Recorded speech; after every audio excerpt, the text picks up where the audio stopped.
नमस्कार दर्शक बंधु, जनता पावर टीवी को स्वागत करुची मो स्निग्धा। भारत इंग्लैंड टी20 सीरीज एही सीरीज प्रथम मैच निज नाम करि सारिथिबा टीम इंडिया पई आउ एक सुजोग शनिवार चेन्नईर चिपक स्टेडियम रे खेला जिबाकु थिबा द्वितीय टी20 मैच जीति सीरीज 2-0 आगुआ रहिबाकु योजना करिवो।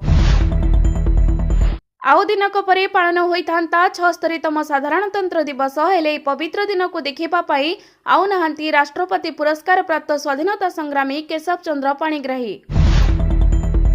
जम्मू काश्मीर दुर्नीति निवारण ब्यूरो 3 जन अधिकारी को स्वराष्ट्र विभाग में पुनर्नियुक्ति करा जायछि। सेमाने श्रीनगर स्मार्ट सिटी मिशन रे होइथिबा व्यापक दुर्नीतिर अभियोग तदंत करुथिले। सापर दुनिया जेते रहस्यमय होइताए सेमानक विषय लोक सेते मध्य कम जानी थांती।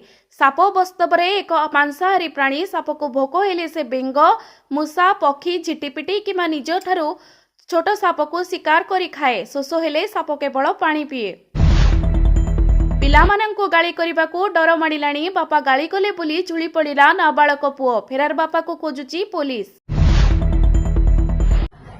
यह थिला आजिर मुख्य समाचार। अधिक अपडेट पाई हमर वेबसाइट को लॉग इन करि परिबे www.janatapowertv.com।